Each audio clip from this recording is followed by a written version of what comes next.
Thank you, Fernando. As Fernando said, I'm Tyler. We can skip to the next slide and start off on that. I've been at Blockstream for about a year. I lead what we call our platforms efforts, which is the layer 2 stuff that we build on top of Bitcoin. So that's Lightning, that's Liquid, that's some of our research coming out of the Blockstream research team. Before that, I've been a product manager in the industry for about 15 years, about 9 of those at Google, and then some at Reddit and at Pinterest. And then more recently, I ran a newsletter on crypto and Bitcoin news at somethinginteresting.news. I don't get as much chance to post there as I did before joining Blockstream, but I do still try and weigh in on important and interesting crypto stories. So if you enjoy this presentation, consider checking it out.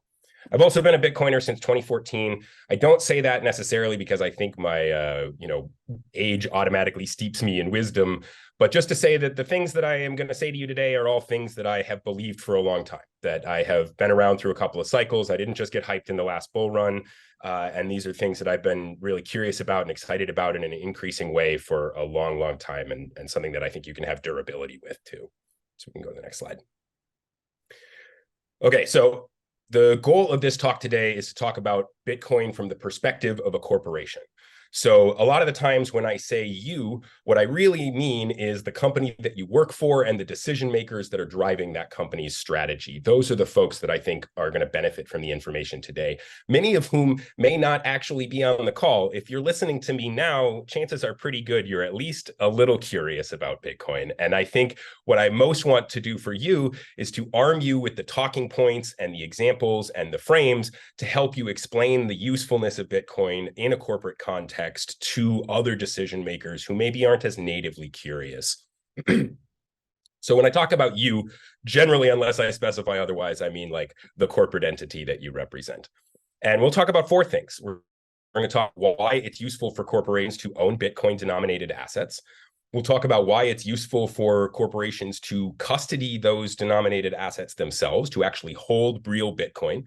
We'll talk about why it's useful to use Bitcoin in the course of making the payments that you're going to be making as a company. And then finally, we'll talk about the case for building on the foundation that Bitcoin gives us to build new and interesting applications in the financial industry. This is going to be in sort of steadily increasing complexity, but I will try and keep it at a very approachable level because the goal here, again, is to give you the kind of explanations that you'll need in order to take this information back to your decision makers and your stakeholders.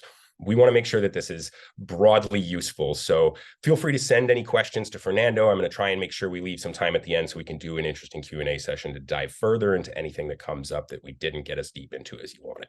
There's going to be a lot of ground to cover. Okay, so first of all, the case for owning Bitcoin as part of a corporate portfolio. Responsible companies need to have a Bitcoin strategy with respect to their portfolio. That doesn't mean going 10x lever long on a huge YOLO bet, but it does mean considering what the financial properties of Bitcoin are and what utility they can offer you in the course of your responsible portfolio management. Can we go to the next slide? Let's go to the next slide, actually. So the story that you usually hear about Bitcoin is that it goes up a lot and you want to own it because it will keep going up a lot, and that the difficulty in owning it is that it is very volatile. So you'll see that in the chart on the left from Bitwise Asset Management. This is the last, say, 10 years or so of Bitcoin performance compared to other major asset classes. In any given year, Bitcoin is either wildly the most successful or wildly the least successful of any given asset class. So the story you usually hear is something like, you'll suffer the volatility in exchange for the gains. But that's actually the opposite of the story that I want to talk to you about today. The story that I think is relevant for corporate America is actually that Bitcoin has useful and desirable volatility for which you should be willing to tolerate even significant losses. So I will go into greater detail about what I mean there, but the framing I want you to go in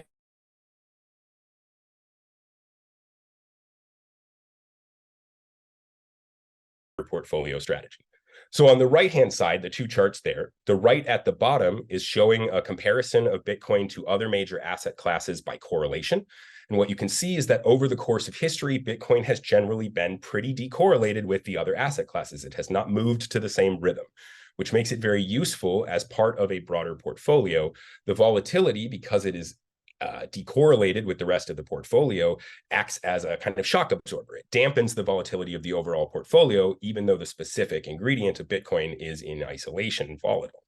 That means a small allocation of Bitcoin, even though Bitcoin is volatile, can actually make the overall portfolio less volatile. And since it's less volatile, you can either sit back and enjoy the same returns with less risk, or push yourself further out onto the risk curve to enjoy greater returns at the same level of risk that you experienced previously. And you can see that in the chart on the upper right, also from Fidelity. And this shows a comparison of portfolio performance across different Bitcoin allocations from 0 to 10%. And specifically, it compares them by the Sharpe ratio. So if you're not familiar with investment theory, the Sharpe ratio is a way of comparing the returns that you get for a particular asset to the risk that you were assuming in taking that stance. And what this is showing is that the higher allocations to Bitcoin actually improve your Sharpe ratio, which means you are getting better returns per unit of risk. Can we go to the next slide? So this is a way of saying the same thing, but visually. This analysis is from Bitwise Asset Management as well, and it basically shows a kind of smooth gradation of the Sharpe ratio by Bitcoin allocation, assuming quarterly rebalancing across a bunch of different potential allocations from 0 to 10%. What they found was that actually there was no point at which additional Bitcoin in the portfolio was not incrementally valuable, but that you got the majority of the value below 5%. So their conclusion was that most corporate portfolios should be holding something like 3 to 4% of their portfolio allocation in Bitcoin because of the volatility properties that we've been talking about. So again, none of this recommendation is predicated on the idea that you're going to go to the moon. It's predicated on the idea that the shape of Bitcoin movement has useful properties in combination with the rest of your portfolio. Can we go to the next slide? So we've talked about how Bitcoin tends to zig when the rest of your portfolio zags. It goes up when things are going down and vice versa, which is extremely useful. But actually, there's an additional quality, which is that the shape of Bitcoin's returns are unusual. Bitcoin is a high volatility, positive skew asset. That means that the rare events that make Bitcoin high volatility are good events. So most days owning Bitcoin, you either have a stable or a slightly degrading asset. It's generally kind of mediocre returns on most days. And then every once in a while, you have an explosively positive day where the price goes up unexpectedly fast. That's a positive skew distribution. Most high volatility assets, most of the assets that you use as sort of shock absorbers for the rest of your portfolio, have a negative skew distribution. So that means that in general, most days they perform pretty well, but then every once in a while they have a catastrophically bad outcome. Again, your goal in constructing a portfolio is to have a blend of things that balance each other out, which means that Bitcoin, because it has a very unusual distribution, is capable of balancing out your portfolio in a way that most assets cannot. To give you an example, one of the only other assets that is both high volatility and positive skew is a literal lottery ticket. There really aren't a lot of assets that have this property shape, which means it's especially useful in building a truly diverse portfolio.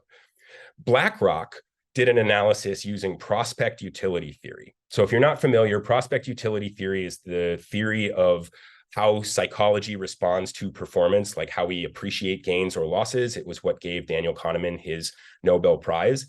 A very, very crude oversimplification is that in general, we tend to treat losses as about twice as bad as gains are good. We will work equally hard to avoid a $1 loss as we would work to achieve a $1 gain, or sorry, a $2 gain.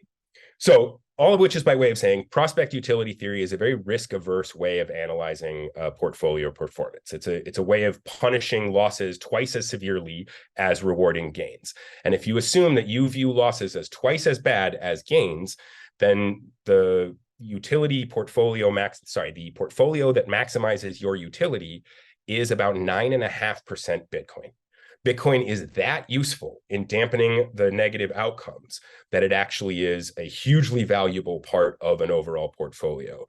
even if you strictly assume that Bitcoin is going to lose money. So the most interesting analysis, in my opinion, that BlackRock did was that they did some simulations where they specifically assumed that Bitcoin would have a similar distribution to the past, but that its performance would net lose half the value of the investment over the lifetime of the analysis.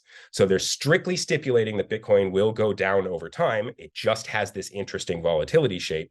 In that world, the optimal allocation is still 3%. Bitcoin's volatility shape is so useful that even if we strictly stipulate it's going to lose half its value, you should still have a sizable chunk of it in your portfolio and then rebalance because it will zig at the other times that your rest of your assets are zagging. Okay, we can move to the next slide. And then finally, we won't spend a lot of time on this because it's not really the ethos of the space, but Bitcoin is the only crypto asset at this moment that has regulatory clarity. It is widely agreed to be a commodity, which means that the rules governing it are well understood.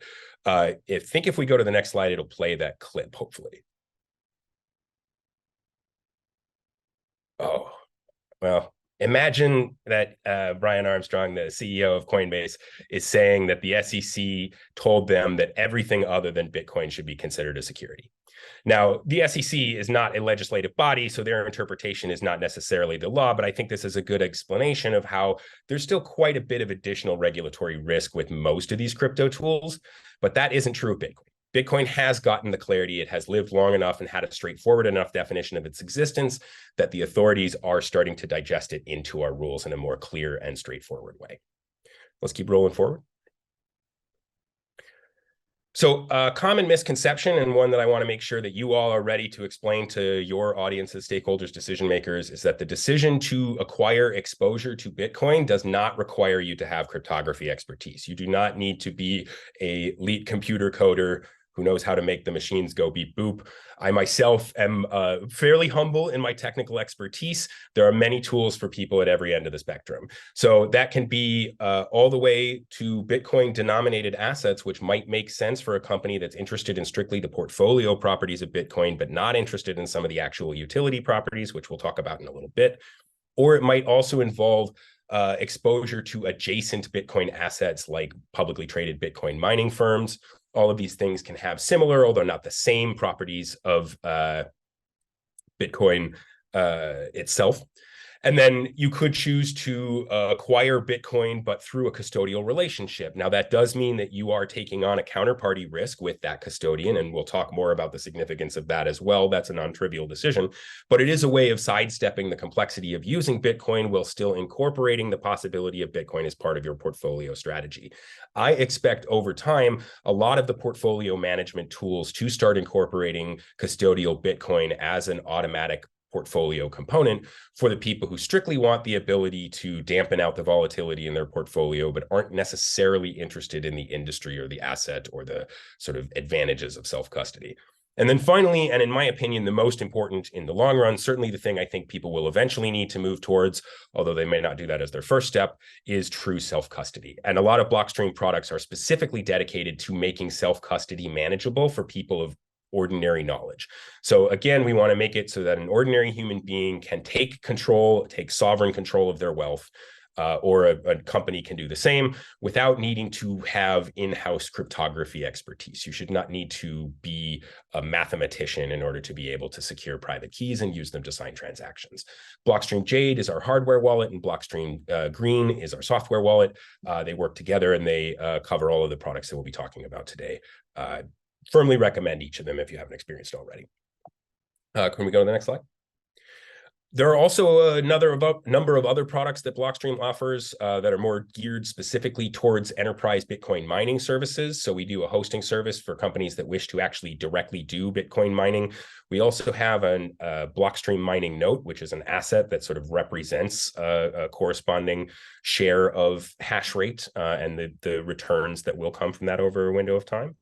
And then we are just starting up now what's called the Blockstream Basic Fund, which is a fund that is indexed towards Bitcoin mining hardware right now. So it would allow you to take a stance on the relative valuation of Bitcoin mining hardware compared to the Bitcoin market itself. Bit more sophisticated, probably not the sort of thing you're going to do as your first step towards getting involved in Bitcoin, but it's just worth noting that there's actually a lot of different ways to approach Bitcoin exposure beyond just the naive hold a literal Bitcoin. Can we go to the next slide? But I do think, in spite of what I just said, that it is important and good to hold literal Bitcoin. So I want to talk a little bit about the value of actually custodying Bitcoin yourself rather than holding a Bitcoin denominated asset or paying a third party to custody Bitcoin on your behalf. Can we go to the next slide? So the two things that Bitcoin itself allows you to accomplish is to avoid encumbrance and to avoid counterparty risk. All the capital that you're storing on the Bitcoin network can be moved anywhere you want on the Bitcoin network at any time with no constraints. No one can stop you, no one can slow you down, and no one can lose it on your behalf. So yeah, can we go to the next slide? So counterparty risk is a constant subject of financial news in general. If you're paying someone else to hold your money, they have all sorts of incentives to loan your money out or to use it for themselves or to lose track of it or to have it stolen or to steal it themselves. And there's just a host of negative consequences towards having a banking relationship with a third party, especially when you start getting into more complicated financial structures where you have dependent relationships on the relationships that they have. In general, capital held on Bitcoin is the only way to scalably hold zero counterparty risk assets. Other than that, you're stuck holding like literal physical assets, gold and oil and things that are just not practical for the vast majority of organizations to do, and certainly radically more expensive. So capital held on Bitcoin allows you to eliminate counterparty risk, and that in turn allows you to shelter your portfolio against these risks as they rise and fall. You should think of the quantity of Bitcoin that you hold as being, again, just a percentage of your overall portfolio allocation. In times of high risk, you can dial that percentage up. In times where you have more confidence in your counterparties, you maybe don't necessarily have to have as much held in self-custody. But there's certainly times when we all know that there are systemic risks in the air, and the way for your company to escape systemic risks in a fundamental sense is to buy Bitcoin and withdraw it fully into self-custody. That's the only form of capital management that has truly no counterparty risk. So we can go to the next slide. Similarly, you have no interference risk, no encumbrance. There's no capital movement restrictions on Bitcoin. There's no impositions on the network. There's no asset seizures. So unlike capital held in, say, a local banking system, which you may or may not have full confidence in, capital held on Bitcoin is freely available at any given time. It is as liquid as any capital can possibly be. So we can move to the next slide. Again, as I mentioned earlier, Blockstream has a number of products that are intended to make self-custody approachable, safe, manageable, not risky. So Blockstream Green is our wallet infrastructure. It's both a client-side wallet and then also a server-side multi-sig, which allows you to set up optionally some safety measures that Blockstream can help build a multi-signatory governance over your assets. Greenlight is a tool for allowing you to get a Lightning node in the cloud while still retaining self-custody over the keys themselves. So you can leverage Blockstream's expertise in running and managing a node and also our sort of privileged position within the network, while also retaining full custody over your keys and having no counterparty risk to Blockstream itself. So Greenlight is, in my opinion, the best way for corporations to enter into the Lightning Network. It gives them the full upside of Lightning participation without nearly as much surface complexity to be managing in-house. And then finally, Blockstream Jade is the hardware wallet that Blockstream produces, which is a way of keeping your private keys fully safe by storing them on a device that is not connected to the internet and not capable of running any sort of untrusted code. When you reach a certain level of security, the hardware wallet is going to be a necessity. It may or may not be part of your opening journey. Okay, so that's why you should hold Bitcoin yourself. The simple answer of why you should hold Bitcoin yourself is that no one can take it away from you and you can send it anywhere you want, whenever you want. And that's not generally true of money. In general, money is hard to move around quickly and hard to move around in a predictable way because there's so many entities involved in permissioning that money. Then the case for using Bitcoin is somewhat built off of the top of that. Once you have Bitcoin, once you've held it yourself, now you have the option to pay using Bitcoin. And there are some times in which that can produce some uniquely powerful advantages. So we can go to the next slide. Basically, the Lightning Network is the fastest, cheapest, and most private way to make payments. And you can do it without taking a directional position on Bitcoin's price, although it's easier if you already have Bitcoin incorporated into your portfolio. So we can go to the next slide. Traditionally speaking, a company will tell its bank to send a payment to its supplier's bank, and then the supplier's bank will tell the supplier that they have received the payment. I'm simplifying here. Often there might be a chain of banks in between them. Those banks may or may not keep the information that you want private. They may or may not successfully route the payment. In general, that's very slow and it is error prone. It is historically what we've done for payments between companies, which is, kind of a Rube Goldberg machine of accomplishing things. Can we go to the next slide? The Lightning Network allows you to have a direct chain of payment between you and the manufacturer, between the manufacturer and the supplier, or between any two companies that wish to make payments to each other. Payments made on a private Lightning channel clear instantly. The transfers can be restricted to a known list of counterparties. The payment history is completely private, but also perfectly auditable. And if you desire, you can offset the position in Bitcoin using cash-settled derivative hedges in the opposite position. So if you want to maintain a 1 Bitcoin capacity channel of payments between you and your counterparty, you could then go take a 1 Bitcoin short position on a derivative exchange and end up neutral to the perspective of Bitcoin price while still being able to take advantage of Bitcoin's properties as a payment tool.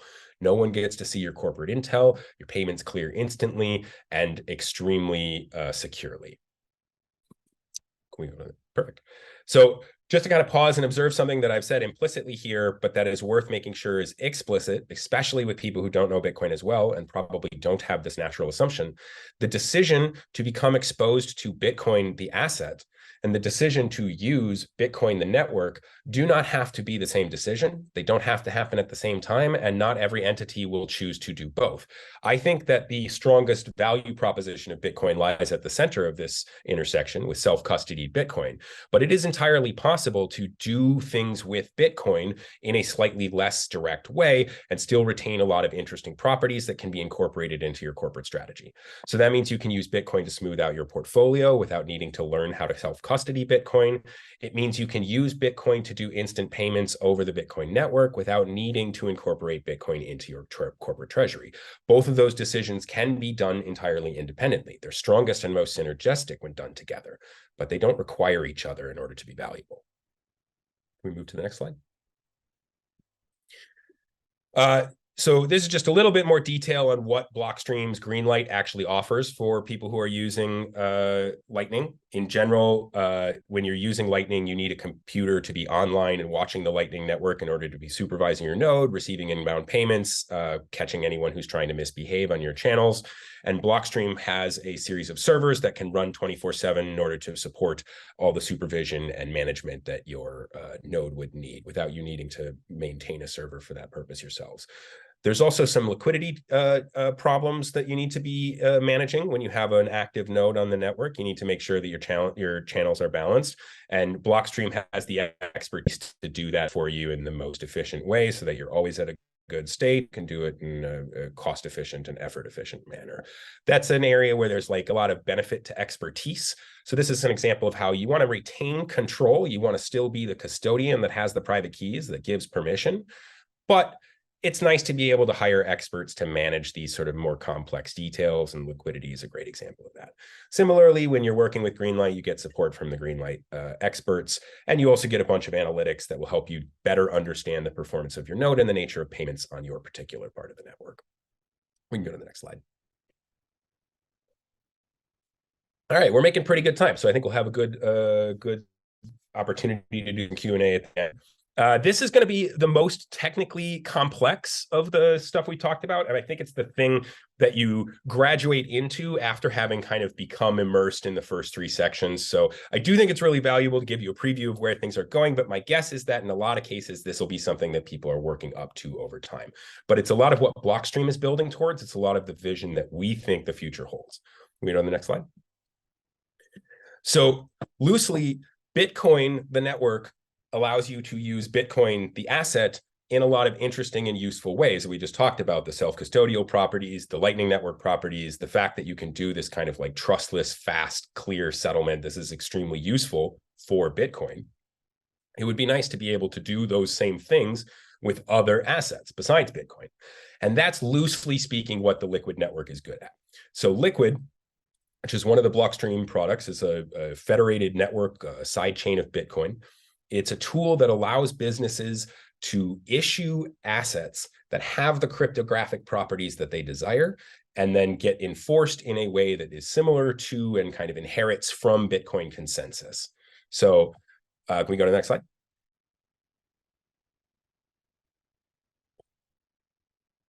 So the cool thing about that is assets that have been issued on the Liquid network, you can fully custody yourself and you can fully verify the supply of those assets, which means you can be confident that your asset has not been rehypothecated. You don't have the counterparty risk that you have with a traditional asset where there's essentially a person who's maintaining a table or an organization that's maintaining a table.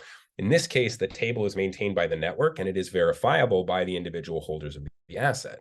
So Mifil is a company that is doing this out of Mexico right now. They're using Liquid to token promissory notes. So these are lending instruments in Mexico that are privileged in the local legal context.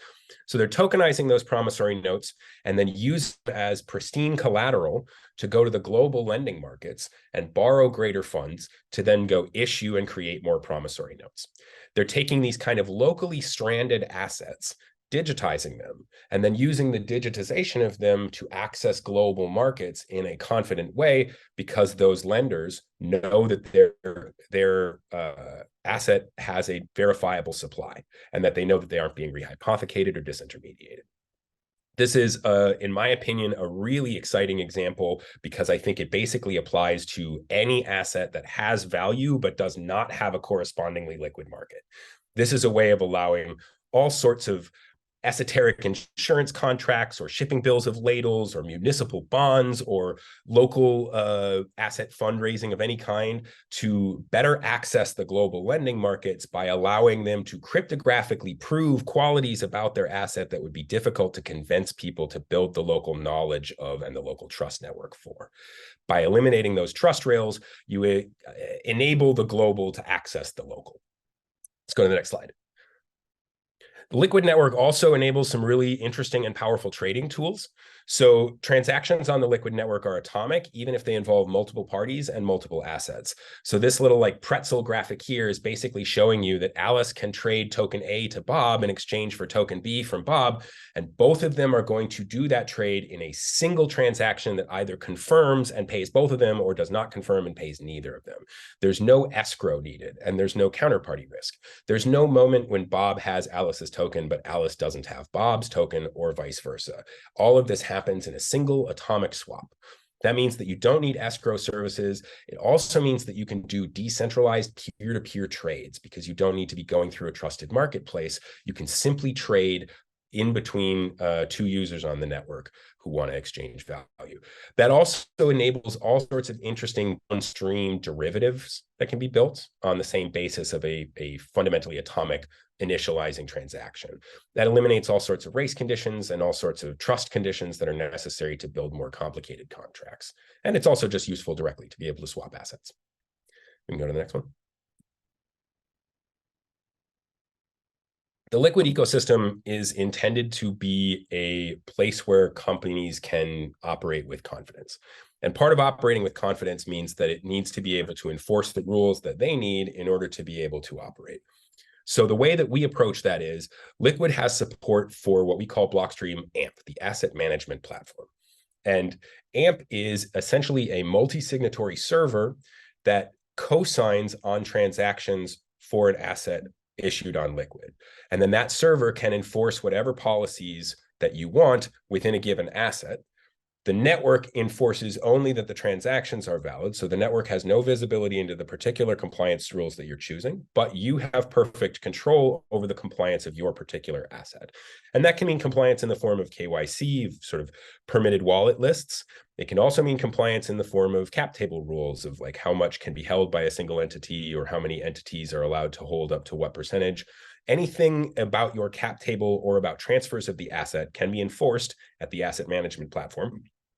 And then all of the assets, whether or not they have individually idiosyncratic policies, can interoperate on a shared neutral network where each individual asset can be confident that their compliance is ensured without needing visibility into or responsibility for the compliance of other assets on the network. No one can observe your cap table except for the issuer of the asset, but everyone, including all of the holders, can your cap table does reflect the things that you have said it will reflect. You can also prove to third-party auditors that you have enforced the rules necessary. So that makes Liquid the natural place to be issuing tokens that have some sort of corresponding compliance expectations. And Liquid exists as a neutral substrate across which all of these different systems can operate. So we can go to the next one.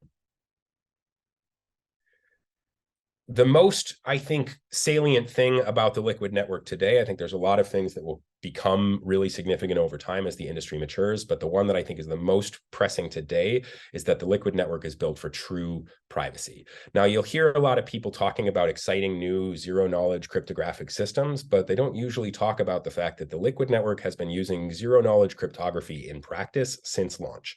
That's what powers confidential transactions on Liquid. So on Liquid, it's possible for anyone to observe that a transaction took place, but you don't get visibility into the number or types of assets in the transaction.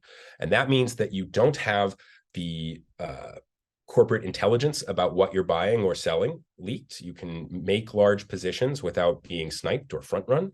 It also means that people don't get insight into your future-looking plans or your supply chains. And kind of at a more systemic level, it means that the Liquid network is less vulnerable to exploits like maximal extractable value or minor extractable value, MEV, which is a significant threat on some of the other smart contract networks where validators have too much insight to and authority over the transaction ordering, and they use that leverage in order to capture value for themselves. Very complex stuff, but the TLDR is that the validators on the Liquid network basically don't know very much about what you're doing, so they don't have very much opportunity to change what they do in response, which means there isn't much opportunity for them to profit at your expense. That's not true of many of the other networks where MEV is a more significant problem. Can we go to the next slide? Taking a step back from the sort of uses of the network, just to kind of talk about some properties of the Liquid network itself. The Liquid network is a federation of independent businesses. I believe last I checked, it was around 60 independent businesses in the Liquid Federation, of which Blockstream is only one.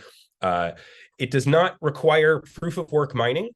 It has no environmental footprint. So I know that there are many corporations that are hesitant about the specific implications of Bitcoin mining. There is no proof of work mining involved in using the Liquid network. It uses the Federation consensus instead. It also doesn't use proof of stake. It uses the federated consensus, which means there is no equity-like staking token at the base of the network that might or might not come into regulatory trouble over time because of the nature of how it's redirecting profits in the system. In the Liquid network, the base token is Bitcoin itself. And so there is no equity-like token because Bitcoin already has the clarity that we talked about earlier. The Liquid network is just a neutral transaction ordering and validity platform. It checks to make sure that the signatures are there, and then it puts them in the blockchain in order. And that is all it attempts to do. And then all of the more sophisticated logic happens either in covenants on the network, which is the local equivalent of smart contracts, or in systems like AMP, which are multi-signatures that then enforce off-chain policies of whatever they desire for that particular asset. And then, a subtle, but in my opinion, really important quality of the Liquid network is that it cleaves pretty closely to the Bitcoin code base that it inherits from. In general, the only way that we acquire confidence in the security of crypto economic systems is by putting money in them and then seeing what goes wrong. It's like putting water in aquariums to check the leaks. There's really no way to be confident until you actually take the risk. And the code logic that powers Bitcoin is the most battle-tested crypto economic code in the universe. It's existed the longest, it's had the most value behind it, it's had the most attacks against it, it's had the most scrutiny, which means it is the safest in a kind of praxeological sense. And so we view keeping closely aligned with the Bitcoin network as being a huge security advantage of Liquid, because it means we inherit, by implication, all of the scrutiny that's gone into making sure that Bitcoin is safe and secure. It has indirectly benefited all of the ways in which we use that same code. So rather than building something entirely from scratch and then having to start the Lindy effect of evaluating security of that system from scratch, we view it as a significantly superior approach to stay as close as possible to Bitcoin itself, and then to inherit all the properties of Bitcoin as a result. A nice side effect as well is that we have seen some features that have been test run on the Liquid network that then eventually graduate, or may eventually graduate, into Bitcoin itself. Blockstream really cares a lot about that, but that's not necessarily a reason for you to adopt Liquid. That's more of a business strategic goal of Blockstream. We can go to the next slide. Well, that is the four things that I wanted to convey today. I think all responsible companies should own some Bitcoin as part of their corporate portfolio, because it will unambiguously improve your returns. It will make for better purchasing power preservation. I also think the majority of companies should be holding at least some actual Bitcoin because of the flexibility and safety that it gives you from counterparty and encumbrance risk.